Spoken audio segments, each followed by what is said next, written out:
Hello everyone, James Odle here with another Tricon special interview. Today I am here with Nick Wentland of Broken Icon Comics. Before we get started in the interview, I'd like everyone to go over to our nerd news page, Sorta My Comics, and give that a like over on Facebook. Find Sorta My Podcast on SoundCloud and Instagram. You can find Nick at Tricon in Huntington, West Virginia, June 2nd, and that's going to be at the Big Sandy Superstore Arena. Tickets are only $10, and kids 10 and under get in for free. Nick, I really appreciate you meeting with me today. Yeah, no problem, man. I'm excited to chat with you. I had a blast chatting with you in Lexington. I'm glad I actually get to sit down and have a one-on-one interview. So, one of the first things I always like to ask people is, what was the first comic you remember getting and reading as a kid that kind of set you on the path of lifelong nerddom? I'm one of those classic kind of kids. The first comic I remember reading and getting into was Spider-Man. All right. When I was like 4 or 5 years old, my parents gave me some old Spider-Man comics, and I just couldn't put them down from there. My whole youth, I was Spider-Man all the way. Had the little head as my trick-or-treat bucket, and the whole works, man. Awesome. You know, Spider-Man as a big influence as a kid. So what do you kind of find yourself gravitating towards now? Do you still find it being Spider-Man, or have you moved on to something else? I enjoy superhero comics from time to time, but as I've grown older, especially once I discovered the more graphic novel format, the kind of stuff that was geared a little bit more towards older readers, I really enjoy some of that stuff, especially in the 90s. Vertigo really kind of kicked that off for me, where I discovered a whole different kind of comic book, and since then I've been into some good stuff there. I always loved Sandman. That really opened my eyes to what a comic book could be. And of course, I think for everyone, Watchmen really kind of turns comic books upside down for people, and that remains one of my favorites. So growing up, going through school and everything, did you find yourself drawing and all that kind of led you on the path, or when did you know you wanted to start getting into the creative side of comics? I've been on a crazy ride in my life, but it's funny because comic books were one of the very first things that I wanted to do, because I've always had a natural knack for drawing. So naturally, when I was in my preteen and teen years, I would just draw the crap out of my own comic book characters and stuff that I made up. And I knew early on that some kind of career in art would be awesome, and comic books was one of those far off dreams, because at that time, those guys that drew and wrote those things were these untouchable legends. They were just these names on the page, but I knew I wanted to be a part of it somehow. All right. Tell us a little bit about your journey getting with the guys at Broken Icon. When I stopped doing music, I went back to school, because and this is not good for all the kids listening, but I had actually dropped out of high school when I was younger. So as an adult, I was like, you know what, I'm going to go back. I'm going to get a degree. I'm going to do something, different path with my life. And not even a few months after I started school, I was like, you know what, I might be able to draw, make a little bit of money. So I started trolling some of the old forums, the old digital webbing and stuff like that. And Broken Icon was one of the first companies that I solicited with some work, and they picked me up really early. About how long have you been with Broken Icon? I have been with Broken Icon since 2010. Awesome. Getting close to that decade mark. Yeah, we've been doing it a while now. So, with Broken Icon, what are some of the projects that people can find you on, and what are some of your favorites that you've worked on? I've got my name on the marquee on a couple titles. Trader's Grace and Rigel Rain are two of my main ones. I've got a little bit of a fingerprint on almost about every book we do. I color a lot of covers. I do a touch of lettering. And then as the creative and printing coordinator, I also set up every book and get them ready for print. Awesome. As far as favorite BIC projects, without spending time on my own, there's been some really cool ones. Kitty Coat is a really interesting book. Horror show, of course, is really cool. I'm actually really excited about a book we've got coming up here at Tricon that's going to debut called Bone Check Yeah. by Cameron Johnson. It's one of the most bizarre and unique books that I've worked on, and it's really cool. Cameron really killed it on this one. Yeah, I got to do an interview with Cameron. I think he was the first one that I did for Tricon, and we talked a good bit about Bone Check. That's something else I like hearing is like other people talking about like something that I'm already getting excited about, and people that have like firsthand experience with it. I can't wait to see this book, and I know I've been telling other people about it. So the fact that you brought that up just has me even more excited for it. Yeah, it's unlike anything I've ever seen. It is a riot. People are really going to dig it. Awesome. Real quick, we're going to take a break to hear from our sponsors at Tricon. Where is Odle at, I man? don't know, man. He's always talking about how he needs to be out of here by a certain time. We make accommodations. It's already 7:30. I know. Whoa! Guys, we had such a blast. What are you talking about? Did you just come out of the portal? Yeah, I think we're skipping over that fact. Oh, there's no time for that right now. That was uncalled for. Guys, Tricon. Oh, okay. What is that? Is that a Comic-Con? It is the Tri-State Comic Book Convention, June 2nd, Huntington, West Virginia, Big Sandy Superstore Arena. Okay, well, these comic book conventions are always money pits, man. Can we really afford that? No. This one is only $10 for admission. Kids under 10, get in free. Wow. Yeah. But is it, okay, that cheap? It's got to be just like boxes of comics as far as the eye can see. Nothing really worth seeing. No. We've got vendors, we've got artists, we've got some pretty stellar media guests. Whoa. There's going to be a cosplay contest. The winner just... Who was it? You got to be there to find out. Well, let's get our tickets right now then. Come on, guys. Let's jump in the time warp. Alright, so we're back here with Nick.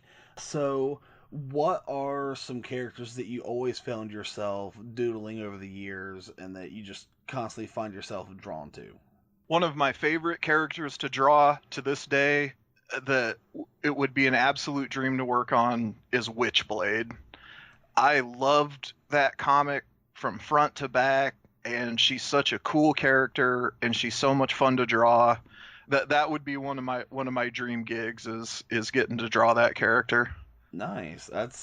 That is a first. I don't think I've heard any kind of like anything outside of the realms of like Batman and X-Men and stuff like that come from people. Like I like hearing stuff like that, man. Yeah, no, Michael Turner, who sadly passed away a few years ago, he had such a huge influence on my art. And these days everyone's all about these like really powerful and interesting female characters, and I never hear anyone talk about Witchblade. She was such a cool, complicated character who was very powerful in her own right as a woman, and I love that comic. I could go on for hours about it. Awesome. What are some characters that you want to work on that you haven't found yourself like in the seat to do yet? Obviously, I think we have just found out Witchblade is one. What are some characters you've just been like itching to work on over the years, like to be presented with the opportunity to? Since I've gotten to work on a little bit of Turtles, that kind of knocked that one out. That was always a dream. That's a really tough question, man. I kind of gravitate towards some of the more obscure stuff. If I had to go with Marvel, a character that I'd love to do would be Moon Knight. I love that character. I'm right there with you. Lemire's run. I don't know if you had a chance to read his run. That got me hooked all over again. So now I'm picking up the collected editions of like some of the older stuff that I can find. Yeah. Like such a cool character. Like it got interesting origin, and I always joke with people too whenever I tell people there's not many characters of the night that can pull off the all white outfit, but like right. Moon Knight just owns it, Oh yeah. So do you have any kind of upcoming projects or anything like that you wanna talk about? I've got the second issue of one of my main titles, Rigel Reign, is actually going to debut at Tricon I've been working pretty hard on that. Trader's Grace is always on the table, and that was written with a colleague of mine, Thomas Clough. Him and I write a lot together, and that's been our flagship title for a while. And I've got a couple other stuff I've been working on outside of BIC. I've got a couple zombie books coming out with some really talented people, James Maddox and Rob Dumo, Chris Charlton and Gavin Smith.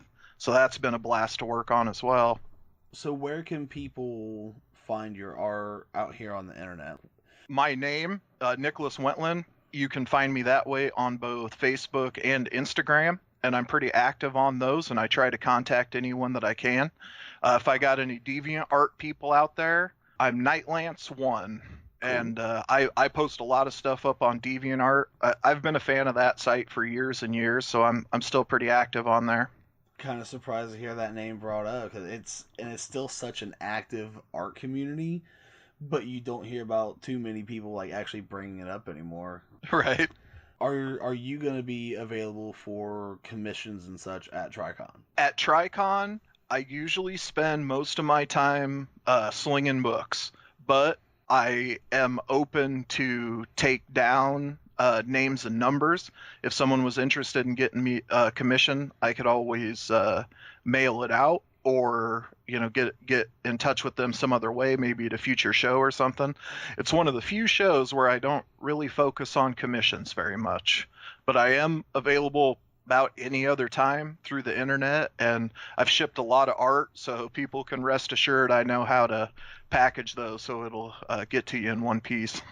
So something that I kind of found out that maybe not a whole lot of people know about is that you're also a musician. Yep, I've been playing bass guitar since I was about 13 years old. I got a hold of some of the information. The name of the band that you were in was Face Cage, right? Yep, Face Cage out of Des Moines, Iowa. What are some of your musical inspirations? Oh boy, that's a big question. But I mean, I'll distill it down. When I first started playing, I played a lot of jazz. I studied music theory and was really into improvisation and stuff. But as soon as I discovered metal, it was all over, man. Like I knew what I wanted to do. I was hitting the Maiden and Metallica pretty hard when I was younger, and then as I got older and discovered bands like, In Flames and Mastodon and some of these bands that are doing really cool stuff. Hell yeah. Checking out some of your music, dude, you are a hell of a bass player. Thanks, man. I had a knack for it early, and I grew up loving the greats, man, Steve Harris and Les Claypool, and I saw these bass players doing this really amazing stuff, and I was like, man, I don't want to just sit back in the pocket. I want to beat the crap out of this thing. So that's what I did. That was one thing that I noticed. Like you get a lot of slapping going on. Like your hands fly up and down that fretboard, man. Yeah, slapping and tapping. That was some of my specialties. I spent a lot of years perfecting those techniques, and I had a lot of help along the way with some good basses. And there's a guy in Iowa with a company called Drake Customs, and he makes a killer bass. Any plans to get back into the music scene anytime in the future? I do have some plans to record some of my own music and kind of put it out, kind of YouTube style. Mm-hmm. I've always been a huge fan of industrial, kind of hard electronic kind of music. Right. So I've got a project I'm working on where I kind of mix some electronic with some gent, some real heavy guitar driven stuff that I find it interesting. I guess we'll see if anyone else does. Oh, I'm sure plenty of people will, man. But as far as a band, it would have to be a pretty amazing opportunity. I'm pretty full on with the comic books these days, so it takes up most of my time. Is there anything else that you'd like to bring up while I still got you here? Oh, just make sure you make it out to Tricon. I'll be there selling books. We've got some killer exclusives, and never stop buying comics, man. Go to the shops, buy comics. Oh, absolutely. That's what we need, man. Get in there and fork over that money and discover some new cool stuff. And don't forget, everyone, Nick, as well as all the other Broken Icon guys, are going to be there at Tricon in Huntington, West Virginia, June 2nd at the Big Sandy Superstore Arena. And remember, tickets are $10, and kids 10 and under get in free, so make sure you get those tickets quick because we're getting real close. Nick, thank you again for the interview. It was a pleasure talking to you, and I can't wait to meet up with you at the con. Oh, it sounds great, man.